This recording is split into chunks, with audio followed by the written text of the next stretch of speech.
Bismillahirrahmanirrahim. Assalamualaikum warahmatullahi wabarakatuh. Alhamdulillah. Alhamdulillahirabbil alamin. Nahmaduhu wa nasta'inuhu wa nastaghfiruh. Wa na'udzu billahi min shururi anfusina wa min sayyiati a'malina. May yahdihillahu fala mudilla lahu wa may yudlilhu fala hadiya lahu. Asyhadu an la ilaha illallah wahdahu la syarika lahu wa asyhadu anna Muhammadan abduhu wa rasuluhu la nabiyya wa la rasula ba'dah.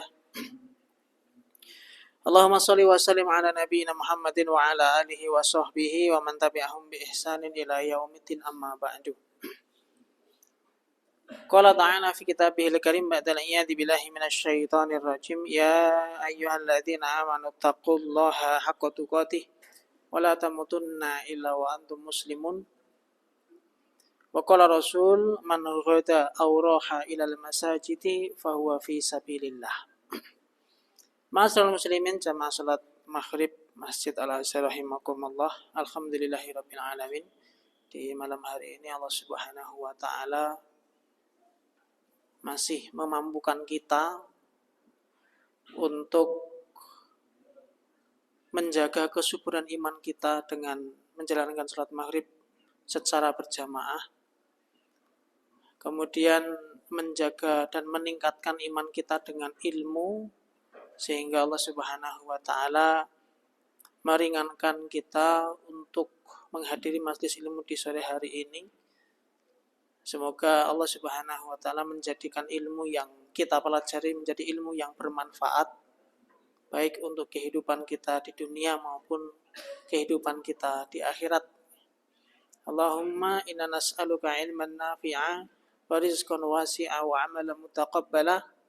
Allahumma inna na'udzubika min ilmin la yanfa' wa qalbin la yakhsha' wa min nafsin la tasba' wa min du'ain la yusma'.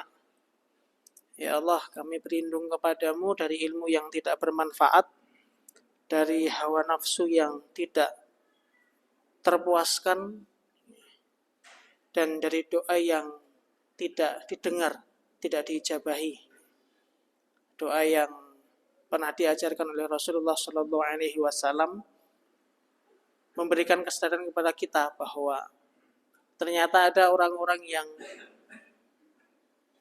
berilmu, mencari ilmu, tetapi ilmunya tidak mendatangkan keridhaan Allah Subhanahu wa taala. Maka di awal doanya beliau mengatakan, Allahumma inna na'udzubika min ilmin la yanfa'. Ya Allah, lindungilah kami dari ilmu yang tidak bermanfaat. Salawat dan salam semoga selalu curah kepada Rasulullah SAW, kepada para sahabat, tabi'in dan mereka yang senantiasa berharap mendapatkan syafaat dari Rasulullah, dan juga yang paling utama adalah senantiasa berharap bisa menyesuaikan setiap tindak tanduknya dari ibadahnya hingga muamalahnya sebagaimana diajarkan oleh Rasulullah SAW. Ma'asyiral muslimin rahimakumullah, di malam hari ini insyaallah akan kita lanjutkan kajian kita tentang fikih muamalah. Kemarin sudah kita ulas di 2 kali pertemuan sebelumnya. Yang pertama terkait dengan bagaimana seharusnya seseorang muslim itu menyikapi hartanya, berangkat dari firman Allah Subhanahu wa taala dalam surat Al-Hadid ayat yang ke-7. Kemudian yang kedua juga sudah kita ulas bagaimana Rasulullah SAW mengingatkan kita untuk betul-betul memerhatikan persoalan kehalalan dari rezeki yang kita cari. Sebab Allah Ta'ala mengingatkan dalam surat Al-Mu'minun ayat 51 bahwa sebagaimana dijelaskan oleh Imam Amin Asy-Syangkiti, setiap harta yang tidak thayyib itu akan memberikan pengaruh terhadap amal soleh yang dilakukan. Tentunya kita tidak menginginkan jerih payah kita, lelahnya kita dalam mencari harta, lelahnya kita dalam menafkahi keluarga, ternyata di hadapan Allah Subhanahu wa taala tidak ada nilainya karena kurangnya perhatian kita terhadap kehalalan dari harta yang kita cari gitu ya. Kemudian di akhir dari penjelasan saya sampaikan sabda Rasulullah sallallahu alaihi wasallam, "Thalabul ilmi fardhatun ala kulli muslim." Sebagai dasar yang dijadikan landasan oleh Imam Asy-Syafi'i dan juga Imam Ghazali, sehingga keduanya mengatakan faman ba'a, barang siapa yang hendak berjual beli, wajib alaihi ayata'allama ma ayyanahu Allahu wa syara'ahu fil bai', maka wajib baginya berdasarkan hadis tadi untuk mengilmui apa yang sudah Allah rincikan dan Allah syariatkan di dalam jual beli.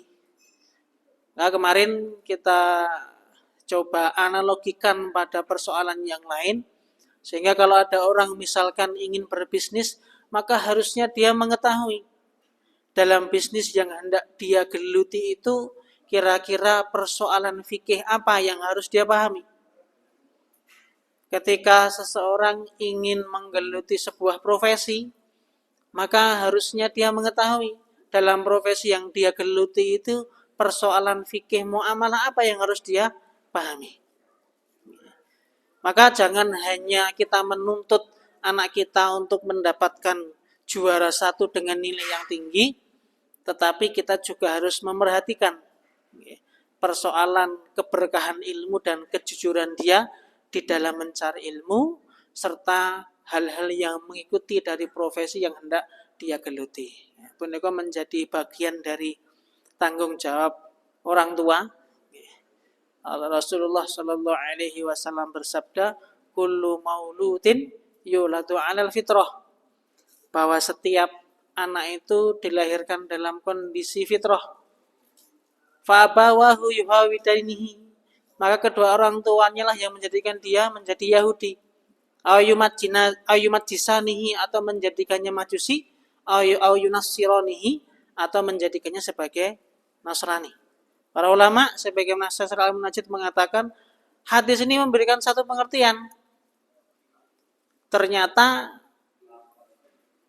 pengaruh atau bagian yang paling besar dalam mendidik anak itu dari orang tua. Entah orang tuanya sendiri yang mendidik atau orang tuanya sendiri yang memilihkan sekolah. Nah, ini menjadi bagian dari perkara yang tentunya perlu kita renungi dan kita amalkan dalam keseharian kita, sehingga dalam beribadah maliyah punika tidak menjauhkan kita dari ridha Allah Subhanahu wa taala. Bismillahirrahmanirrahim. Nah, berangkat dari hadis thalabul ilmi fardhatun ala kulli muslim, berarti setiap muslim harus mengetahui kira-kira transaksi apa yang berkaitan dengan pekerjaan dia, transaksi apa yang berkaitan dengan profesi dia. Nah, di malam hari ini, kalau kita mau membahas satu persatu dari profesi, mungkin pembahasannya akan panjang. Maka saya mengambil satu alternatif pembahasan yang diutarakan oleh Syekh Shalih At-Tuwaijiri dalam kitabnya Mausu'ah Fikih Al-Islami. Beliau menyebutkan beberapa kategori atau beberapa bentuk klasifikasi transaksi. Jadi dalam kita bertransaksi sehari-hari, entah jenengan punika berprofesi sebagai guru, atau mandor, atau tukang parkir, atau ojek, atau apapun itu, maka tidak akan keluar dari beberapa bentuk klasifikasi transaksi yang ada. Ada sekitar 5 bentuk klasifikasi transaksi dengan berbagai macam sudut pandangnya. Tapi di malam hari ini saya akan memberikan satu sudut pandang yang saya lihat kalau kita membahas ini, maka banyak hal akan kita pahami. Ya, setidaknya melek terhadap transaksi-transaksi yang terjadi di sekitar kita. Nah, hal ini saya bahas karena Rasulullah pernah bersabda, la yahillu salafun wa bai'un. Tidak sah mencampur, menggabungkan antara jual beli dan utang piutang. Hadisnya sahih. Dan ini yang menjadi dasar para ulama, berarti transaksi hibrid, transaksi campuran itu ada potensi melanggar syar'i, Pak. Transaksi yang dicampur antara satu transaksi dengan transaksi yang lain, punika berpotensi ada pelanggaran syar'i, berarti berpotensi menghasilkan penghasilan, memberikan pendapatan yang tidak halal. Nah, berangkat dari hadis ini berarti kita perlu tahu kira-kira transaksi apa yang sering kita lakukan, ciri transaksi itu bagaimana, sehingga jangan sampai kita mencampur transaksi satu dengan yang lainnya sehingga menjadi masuk dalam kategori larangan tadi. Tidak boleh mencampur antara utang piutang dengan jual beli. Nah, di sini Syekh At-Tuhaijiri memberikan satu bentuk transaksi berdasarkan sifatnya. Jadi transaksi itu berdasarkan ciri-cirinya, ciri khasnya, sifat-sifatnya. Punika setidaknya dibagi menjadi 5. Nanti kalau nanti bisa kita selesaikan di malam hari ini, ya kita selesaikan. Kalau tidak, nanti kita lanjutkan. Yang pertama adalah transaksi mu'awadhah. Transaksi mu'awadhah itu dari kata awadha yu'awidu, tukar menukar, take and give. Satu transaksi yang bertujuan atau dilakukan untuk memberikan sesuatu dan mengambil sesuatu dengan maksud untuk mengambil keuntungan. Namanya mu'awadhah. Dan ngapunten, ini satu-satunya transaksi yang sebagaimana dikatakan oleh Syekh Wahbah Az-Zuhaili yang boleh dijadikan sebagai lahan profit, yaitu transaksi mu'awadhah. Nanti yang 4 sisanya itu tidak bisa, kecuali nanti ada syarat-syarat tertentu ya. Nah, yang 4 sisanya. Kalau yang ini, yang pertama ini satu-satunya transaksi yang bisa dijadikan sebagai lahan profit. Sehingga kalau nanti orang menggunakan transaksi yang lain sebagai lahan profit, dilihat dulu pas tidak sesuai dengan kaedahnya atau tidak. Karena kalau tidak sesuai nanti malah jadinya bisa riba, jadinya bisa zulm, jadinya bisa horor. Nah, kalau sudah masuk penyakit-penyakit seperti itu, udah potensi transaksi itu menjadi batal tidak sah, bisa. Nah, secara umum para ulama membagi transaksi menjadi 2, ada yang profit, ada yang non profit. Ada yang profit itu bahasa Arabnya istirbah. Kalau non profit itu ghairul istirbah. Simpelnya, profit itu boleh dijadikan sebagai kegiatan untuk mencari keuntungan. Kalau yang non profit tidak boleh, tidak bisa. Contoh yang profit itu apa? Jual beli. Contoh yang non profit, utang piutang, hibah, wakaf. Itu transaksi-transaksi yang tidak bisa dijadikan sebagai lahan untuk nyari untung. Tidak bisa. Ya. Sehingga kalau orang berjibaku di dunia perbankan, ya, kita belum masuk dalam ya, baru intipnya dulu. Orang berjibaku di dunia perbankan, dan dia ingin menjadikan dunia perbankan itu sebagai lahan profit murni, tidak bisa, Pak. Kecuali dia harus berkreasi, dan ngapunten, berkreasinya itu harus pinter. Bagaimana dia bisa berkreasi, tetapi dalam kreasinya itu tidak melanggar kaidah-kaidah syar'i. Nah, ini yang kadang-kadang nanti menjadi perdebatan di antara para ulama, entah ulama di Saudi kah, ulama taraf dunia kah, atau mungkin ulama di Indonesia sendiri. Ya namanya fikih kan khilaf itu biasa, Pak. Wong salat wae khilaf nggih wonten. Nah, contoh misalkan mau turun dari berdiri ke sujud, tangan dulu napa dengkul dulu? Wah, niku nggih poyok-poyokan apa? Nah, itu belum lagi misalkan setelah napa ruku, niku tangannya di dada napa di selehne. Wah, niku. Saya zaman kecil saya dulu sampai ada yang ngomong, sholat kok koyo manuk kademen. Terus angger bar ruku nyekruk-kruk ngoten nggih. Akhirnya apa? Kalau orang sudah ngomong tanpa dalil kan akhirnya kemana-mana, Pak. Akhirnya sing dadi rak penak. Iki kita ngomong ke sholat kok malah poyok-poyokan kan ngoten nggih. Ibadah saja seperti itu, apalagi dalam masalah muamalah ngoten nggih. Makanya nanti mungkin di dalam apa yang saya sampaikan ada pilihan-pilihan pendapat yang barangkali bapak-bapak sekalian atau ibu sekalian tidak setuju. Ya monggo ngoten nggih. Masing-masing punya pilihan pendapat sendiri-sendiri, boleh silahkan asalkan didasarkan pada ilmu, bukan didasarkan pada hawa nafsu. Baik. Jadi transaksi itu secara umum ada yang bisa nyuntuk nyari untung, ada yang tidak. Ini silahkan ditanamkan dulu. Oh, berarti tidak semua transaksi bisa dijadikan sebagai lahan profit. Yang pertama. Kemudian yang kedua, kita masuk pada model transaksi yang pertama, yaitu muawadhah. Yaitu transaksi yang kalau saya rangkum dari beberapa literasi para ulama, transaksi muawadhah itu ada cirinya ada 3. Dalam transaksi muawadhah itu cirinya ada 3. Yang pertama adalah ada aktivitas take and give. Saya menyerahkan, saya juga menerima. Nah, ini transaksi muawadhah, namanya juga tukar menukar. Berarti kalau saya memberikan sesuatu, harus ada sesuatu yang saya terima. Nah, ini namanya muawadhah. Ciri yang pertama. Kemudian ciri yang kedua adalah dilakukan guna untuk mencari keuntungan. Boleh untuk nyari untung. Boleh loh, nggih. Bukan wajib. Kira-kira kalau orang dagang itu misalkan dia rugi, niku dosa napa mboten, Pak? Dagang, qadar Allah, udan, barangnya kodanan, ya otomatis didol murah. Kinten-kinten dosa napa mboten? Mboten to nggih. Saya sampaikan ini karena ada yang berpendapat orang berdagang itu harus dapat untung dan hukumnya wajib. Alasannya apa? Karena menafkahi keluarga itu wajib. Lah kuwi wis duwe bojo ya, jomblo kan ngoten nggih.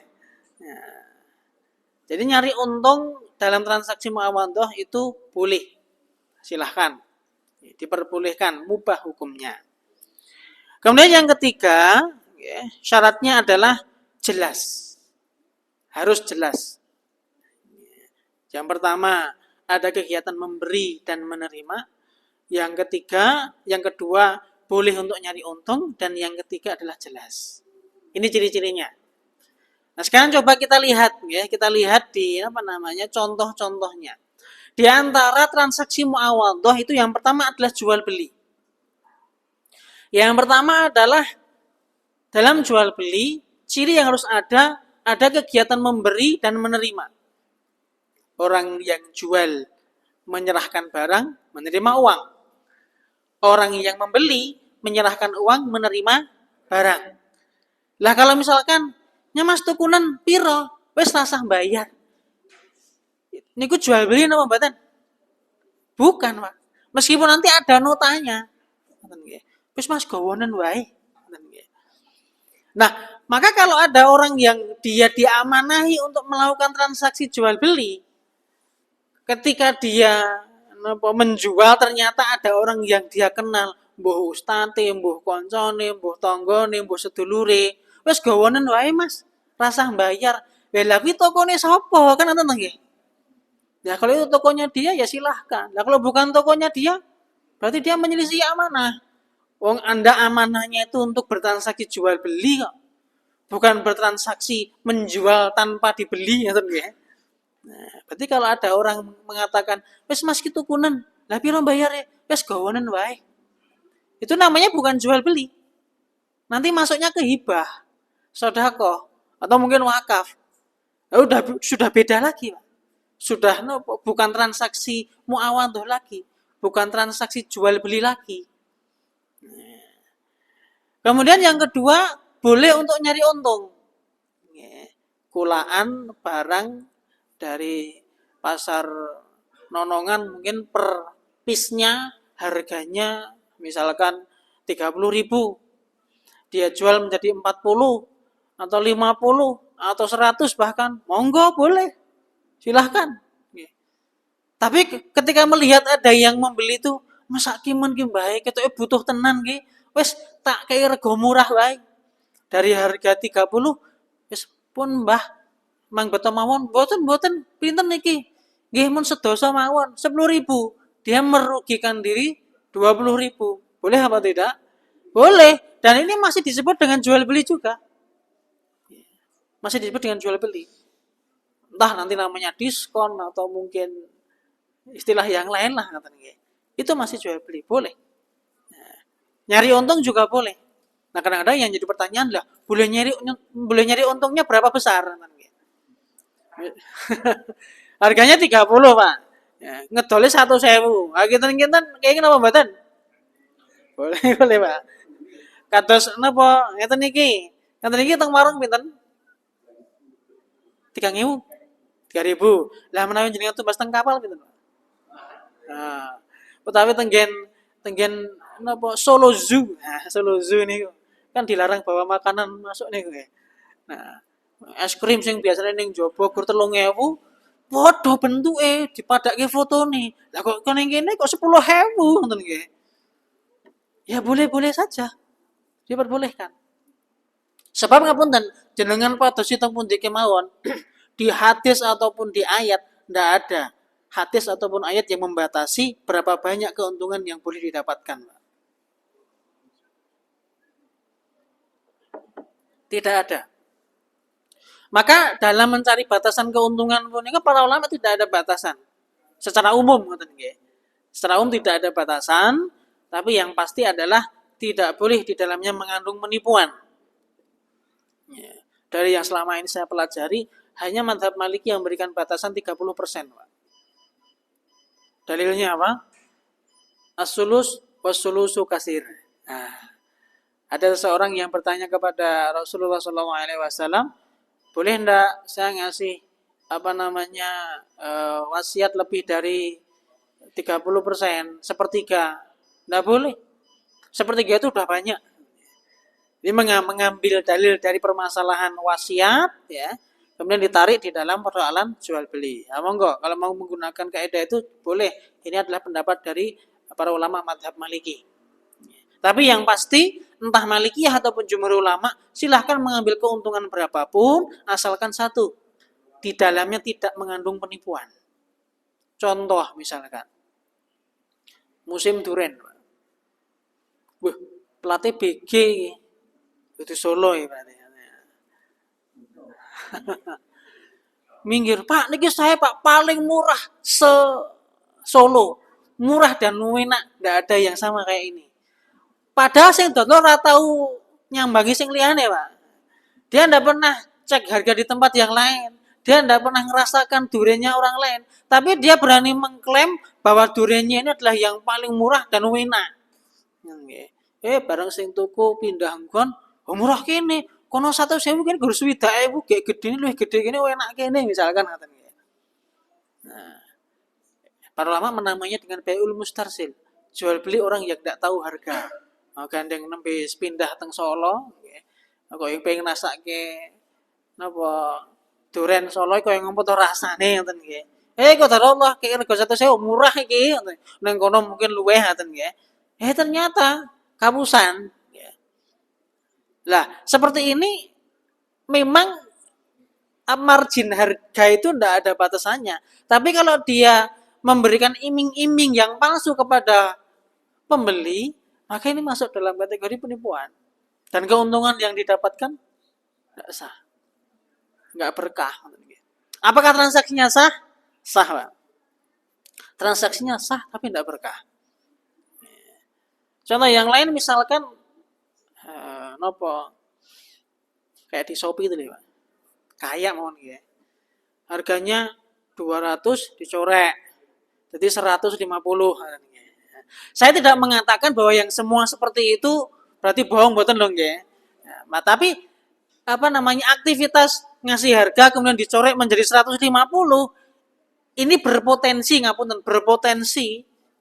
ada penipuan di situ. Seakan-akan orang ini berpikiran, oh ini biasanya barangnya didol regane 250. tapi mergo rolas-rolas. Nah, dadine 150 ngoten nggih. Padahal anggar disawang ndak sasi kewet Januari nganti Desember 150 terus sih ngoten nggih. Nah, ini masuk dalam kategori najas muasyir, Pak. Jual beli transaksi najas yang kontemporer. Nah, prakteknya zaman dulu adalah ada dua orang bertransaksi, misalkan satu dengan ini bertransaksi, kemudian datanglah orang yang ketiga.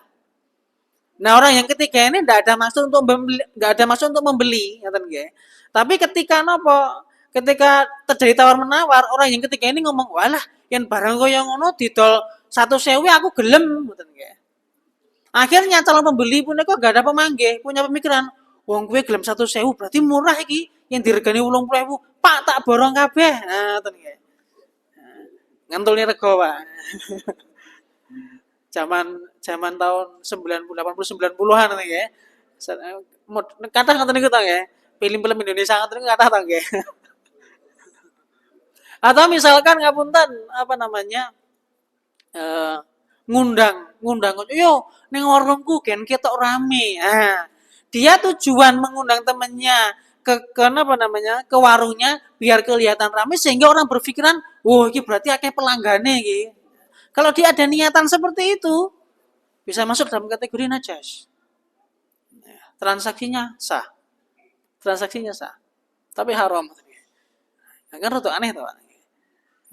Ya, saya mendapati beberapa istilah para ulama seperti itu. Sohal bai'u in aqdal bai'u ma'al hurmah. Jual belinya sah tapi haram. Ya. Kalau bahasanya madhab Hanafi, la tatibul lahu arribhu. Ya. Keuntungannya tidak toyib. Tapi dia boleh memiliki, tapi tidak toyib. Kan rotok namanya gini kok. Oleh kok, tapi tidak toyib. Ya bingung. Nah, ini, terus najas itu termasuk kategori transaksi yang sah tapi haram. Nah, ini kok. Gitu. Terus yang pertama ada kegiatan memberi dan menerima, dan yang kedua adalah boleh nyari untung, dan yang ketiga harus jelas. Kalau dalam jual beli berarti jelas harganya, jelas barangnya, jelas kapan bayarnya, jelas kapan menyerahkannya, jelas harganya misalkan. Saya pernah ada yang bertanya, Ustadz, saya menjual barang perkakas rumah. Kalau dia beli cash saya kasih harga 300. Tapi karena kredit ya 500. Kreditnya setengah tahun, 6 bulan. Nah, ini saya memberi pada pelanggan saya pilihan, Pak, Bu, kalau jenengan lebih cepat bayarnya 1 bulan, tak potong lah 20.000. Lebih cepat 2 bulan, tambah lagi lah 30.000. Lebih cepat 3 bulan, tambah lagi. Boleh apa enggak? Mungkin sing tembas, alhamdulillah cik untuk potongan ngaten nggih. Wis jiku kredit enek potongan meneh ngaten nggih.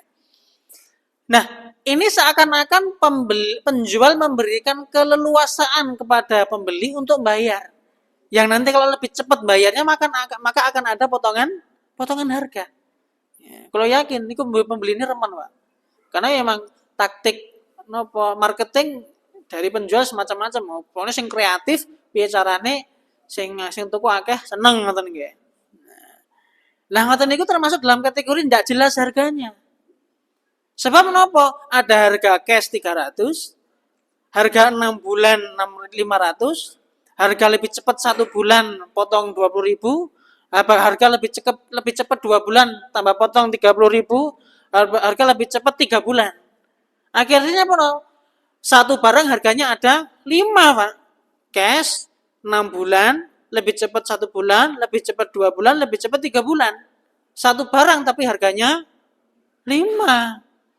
Padahal Rasulullah pernah bersabda, nah Rasulullah SAW an-safqatain fi safqatin. Rasulullah melarang 2 harga dalam 1 transaksi atau melarang 2 transaksi dalam 1 transaksi. Nah, salah satu bentuknya nggih seperti ini. Ya. Menjual tapi harganya lebih dari 1. Ngapunten, orang sering melakukan seperti ini karena pengen menarik konsumen. Ngaten nggih. Lah boleh apa tidak orang bertransaksi seperti itu? Kalau dalam mazhab Syafi'i tidak boleh, Pak. Dalam mazhab Syafi'i tidak boleh tegas. Ya kalau kamu pengen menjual, ya kasih harga aja pas. Perkara nanti sudah terjadi tawar-menawar, dan ketika mau terjadi tawar-menawar kok pembeli itu menghendaki potongan harga, silahkan. Jadi kalau dalam mazhab Syafi'i kok tidak boleh sejak awal itu memberikan harga lebih dari satu. Nah, kalaupun memberikan harga lebih dari satu, maka ketika sudah transaksinya itu fix, sah, selesai, pembeli harus mengatakan, Mas, saya pilih harga yang lebih cepat 3 bulan. Nah, harus ada kata-kata itunya. Terus berpisahnya penjual dan pembeli, punika sudah ada kepastian harga. Ini ya model beberapa model harga yang tidak jelas. Kemudian ada juga yang tidak jelas temponya, Pak. Kapan bayar? Kapan-kapan yo. Yang duit-duit. Lah duit-duitmu kapan kata nggih. Nah, itu juga bagian dari horor, tidak jelas. Kadang-kadang penjual sendiri yang menawarkan. Lagi piye Mas? Lunas ini. Karepmu. Akhirnya apa, Pak? Penjualnya sak penake dhewe, pembeli seperti enak sendiri. Lah ora ditagih kok. Daerah butuh duit kok. Akhirnya ngoten. Yang jual juga pekewoh, bacot ngomong sak karepmu kok nagih ngoten nggih. Mboten konsekuen akhirnya. Ya. Nah ini yang membuat ambigu, yang membuat tidak jelas itu sebenarnya malah pelakunya sendiri. Nah, sepindah malih nggih. Ya ukhuwah Islamiyah ya ukhuwah Islamiyah ngoten nggih. Tapi sing jenenge dodolane ya jelas regane, jelas kapan bayare ngoten nggih. Bukan berarti mosok karo sedulur dhewe tegelan. Ora masalah kuwi, Mas. Ben padang padha penake tak padangke ngarepe ngoten nggih. Jelas depannya. Jelas bagi saya, jelas bagi jenengan. Ketika ditanya, "Mas, kapan bayare?"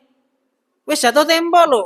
Biyen jarene awal bulan Februari. Iki wis tanggal piro? Tanggal 10, telat 10 dino. Enak, Pak.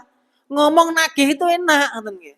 Tapi kalau jawabannya itu terserah, ya merkengkong. Sing ngarep nagih ya bingung, sing ditagih nyantai-nyantai wae orang bodoh. Nah, ini dia. Kadang-kadang yang buat masalah kita sendiri. Jelas harganya, nominalnya, jelas pembayarannya. Kemudian yang ketiga adalah jelas barangnya. Kalau transaksinya offline, mungkin lebih mudah untuk ngecek barang. Nah, kalau sekarang kan transaksinya online. Transaksinya online. Ada santri saya itu pernah beli kamera. Kameranya bentuknya bagus. Harganya murah. Berapa itu? 200.000. Gini ku 1.500.000 corek 200.000. Nggih, momen-momen ngoten niku, momen-momen seperti itu. Setelah barangnya datang, lah kok kardusnya cilik emen. Dibuka. Setengah ini Pak. Setengahnya HP saya. Ternyata Pak, trik penjualnya itu kameranya dipoto dari dekat Pak. Wah, kan kita gede tentang ya. Nah, deskripsinya nggih, Masya Allah, jelas ada deskripsinya nggih. Dan ternyata ngapunten yang keliru itu santri saya sendiri. Dia tidak memperhatikan deskripsinya, berapa besarnya, seperti apa. Angger ngerti mereknya, regane murah langsung diklik tuku ngoten nggih. Akhirnya napa ceplat-cepret rong sasi mati. Nah ya salahmu dhewe ngoten nggih. Karena terkadang memang jadi pembeli itu harus jeli. Tapi ngapunten, kalau penjual melakukan trik seperti itu dengan tujuan mumpung memanfaatkan emosi manusia yang selak butuh barang, ngerti rego murah, mereknya apik, akhirnya napa deskripsinya mboten di kata ini, scroll nggih. Komennya apik-apik, 1,2 ribu terjual. Nggih. Didelok bintangnya sing bintang 1/2 berarti barangnya apik. Sing delok kon niku tidak memperhatikan deskripsinya. Nah, yang seperti ini. Maka penjual pun juga harus waspada. Jangan sampai dia melakukan trik seperti itu untuk memanfaatkan emosinya pembeli. Atau mungkin secara offline. Ya, saya pernah mendapati itu. Tetangga saya jual sepeda motor. Sepeda motornya habis turun mesin. Nah sama temennya gampang. golek kapur barus digerus. Lebone ning tangki ya. Teruse niku marai halus, Pak. Tapi mungkin menawi mun telas kapur baruse, ya wis otok-otok meleh ngoten nggih. Kalau dereng nani nyobi, tapi katanya seperti itu. Nah, kowe ngomong karo pembelimu gampang. Yang dia ngecek, wis kan masak puasmu. Nah, niki lho. Kata-kata silahkan dicek sendiri sepuasnya. Kalau kata-kata ini tujuannya adalah untuk menyembunyikan kerusakan barang, nah, ini masuk dalam kategori penipuan. Tapi kalau kata-kata ini diungkapkan karena aku ora mudeng barangnya Mas, mau barangnya ya kayak teko, burung sempet tak cek, manjenengan cek piyambak. Kalau dia mengatakan seperti itu memang karena dia belum ngecek barangnya, it's okay, tidak masalah. Tidak ada niat dia menipu. Nah, kadang-kadang kan penjual pun nih kok, males ngomong, saya kan dewe Mas. Neng hati nih, muka-muka orang ngerti, muka-muka orang ngerti. Ya, ngerti nih Pak. Nah, jadi tetap hadis al-umur bima qasidiyah, kaidah al-umur bima qasidiyah tetap harus dipakai. Kadang kita ngomong itu tujuannya apa? Kalau kita ngomong seperti tadi itu tujuannya untuk menyembunyikan aib, menyembunyikan cacat pada barang tersebut, maka dia masuk dalam kategori penipuan. Tidak boleh seperti itu. Karena berarti apa? Barangnya tidak jelas. Dan ngapunten, jelas dan tidaknya harga, barang, penyerahan, tempo dan lain sebagainya punika menjadi satu hal yang oleh Rasulullah Shallallahu Alaihi Wasallam menentukan keberkahan dari transaksi. Rasulullah pernah mengatakan al-bayyani bil khiyar, kedua pelaku transaksi memiliki khiyar malam yatafarraqa, selama mereka belum berpisah. Fa in kadzaba wa katama, kalau keduanya bohong dan menyembunyikan aibnya, muhiqat barakatu bai'ihima, maka akan hilang, diangkat keberkahannya.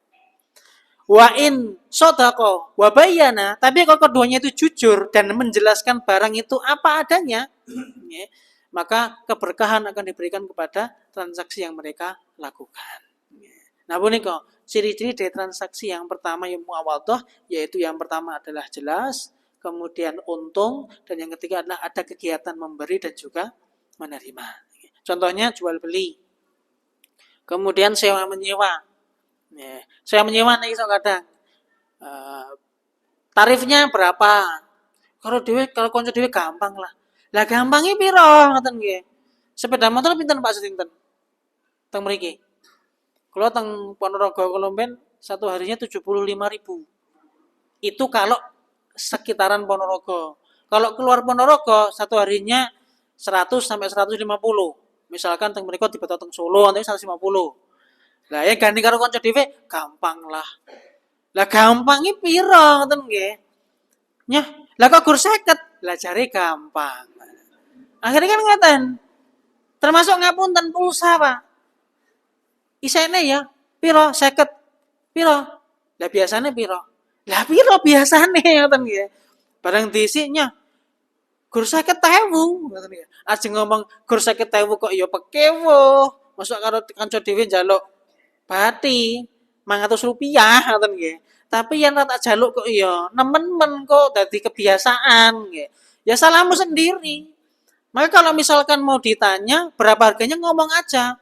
50.500 pun jelas ngoten nggih. Kalau teman saya nak tat isikan berapa tat? Delon dhewe. Luwih 250 iki, wis ora apa 250. Wis nyoh 500. Nah, enak. Kamu mau bayar 50.000 250 ya silahkan, mau bayar 50.000 500 ya silahkan, mau bayar 50.000 tambah 10.000 jadi 60.000 ya silahkan ngoten nggih. Jadi enak, jujur di awal, sampaikan di awal. Jangan kita karena alasan saudara, teman, kemudian kalau mau menjadikan transaksi kita tidak jelas. Termasuk sewa menyewa tadi. Baik. Nah, punika di antara bentuk transaksi muawadhah. Kemudian transaksi muawadhah yang lain punika syirkah, Pak. Syirkah itu contoh ada orang yang menanamkan modal, investasi lah nggih. Nah, saya sering memberikan permisalan seperti ini. Kalau ada orang datang ke tempatnya jenengan memberikan uang 50 juta, bagaimana perasaan Anda? Gembira, senyum, napa merengut, napa biasa mawon? Kita Pak, kalau pada tanglet. Pas butuh duit, enek uangnya duit 100 juta. Mas, nyah. Alhamdulillah. Jangan alhamdulillah dulu, tanya dulu. Ini maksudnya apa? Titip. Oh, nitip ya. Oke. Ya nitip berarti aku ora oleh nganggo. Nah, ngoten nggih. Ya ora ngono Mas kan jenengan maklaran motor, ya nitip lah tak titipke 100 juta. Nah, titip lho ya. Yo nggon sasing kowe enek cipratan sithik-sithik ya ora apa-apa. Lho, lah jare nitip kok etok cipratan iki piye ngoten nggih. Nah, jadi kalau jenengan pikantuk kados kula wau diperjelas dulu ini maunya apa Mas? Jenengan titip nih berarti tidak saya pakai. Jenengan utang nih berarti ampun ngarep-ngarep balen luweh. Tapi kalau jenengan investasi, monggo dirundingkan lebih jelas. Jenengan memberi uang saya 100 juta. Ini yang saya putar 100 juta saja loh ya. Itu sepeda motor saya yang di showroom tuh tidak masuk loh. Ini yang 100 juta ini nanti saya kulak. Kayak tak kulaknya motor, tak dol. Engko entuk piro modalnya menjenengan pendet, berarti ini dibagi loro. Nah, harus jelas. Karena ngapunten investasi itu bahasa Indonesia, Pak. Bahasa fikihnya itu apa? Istismar. Lah istismar mohon kedah milih pengen mudharabah napa musyarakah. Ngoten lho nggih. Lagi panganan apa meneh Mas ngoten nggih. Ya. Kalau mudharabah itu berarti modalin jenengan yang saya putar, tapi kalau musyarakah berarti modal jenengan mana, modal saya ini dicampur jadi satu, kita putar. Nah itu. Itu yang pertama. Harus diperjelas dulu berapa modalnya. Kemudian yang kedua, nanti kita baginya berapa persen, berapa persen? 50-50, 60-40, 70-30, 80-20, 90-10. Harus jelas di depan. Ini juga masuk muawadhah, Pak. Jadi harus jelas. Jelas modalnya berapa, jelas pembagiannya berapa, dan jelas transaksinya sampai kapan. Ampun ngantos nembe mlampah 3 sasi, Mas, modalku tak jipuk. Ya aja ngono, ngoten nggih. Modalmu 100 juta, aku gur 10 juta. Yang mbok jiko kabeh aku mlaku nganggo apa ngoten nggih. Makanya harus diperjelas, disepakati. Modalnya berapa banyak, kemudian keuntungannya nanti pembagiannya berapa, dan mau dilakukan berapa lama. Nah, ini perkara-perkara yang perlu diperhatikan. Oh, berarti selama ini saya bertransaksi seperti itu maksudnya muawadhah toh. Monggo dilihat yang belum sesuai dengan ciri-cirinya yang mana. Nah, terakhir saya menyampaikan syirkah ini karena dulu pernah ada yang konsultasi, Pak. Jadi ada orang masuk ke situ, dia ngasih sepeda motor, mobil, sama duit 50 juta. Kemudian dia pengen keluar.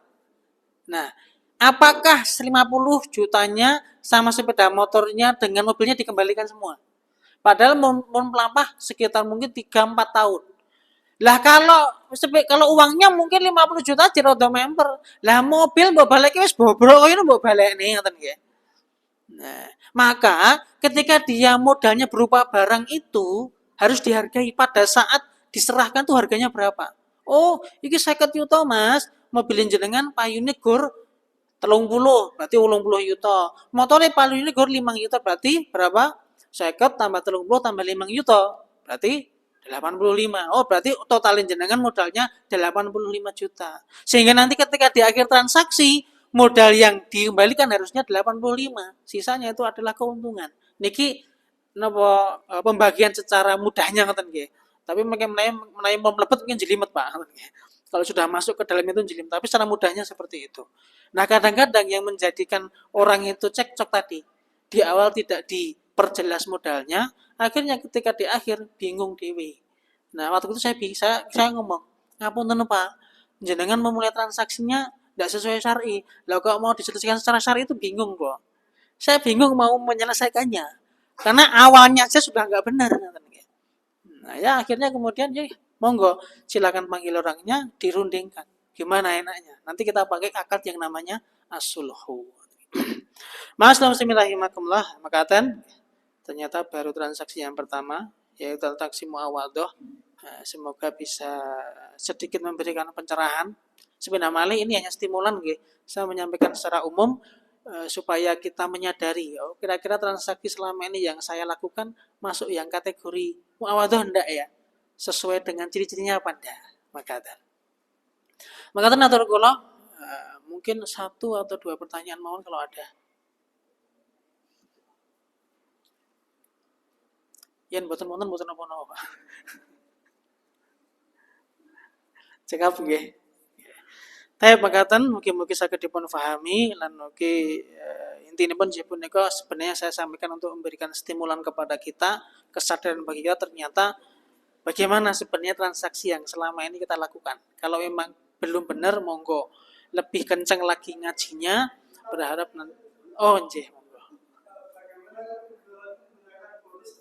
Nggih. Bonus nggih. Bonus niku mungkin macam-macam bentuknya. Ya.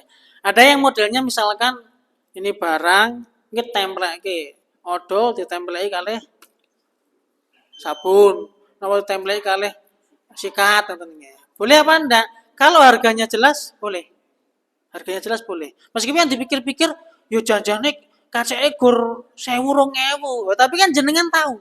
Nah, itu dia. Jadi kalau model bonusnya seperti itu boleh. Tapi kalau model bonusnya itu harus dengan undian dan nanti dilihat. Ya. Belanja sekian nanti dapat kupon. Nah, ini tidak bisa dipisahkan dari kaidah al-umur bima qasidiha. Akhirnya nopo? Wah, blonjone akeh. Entuk 300.000, tambahnya ben 500. Akhirnya golek-golek, Pak.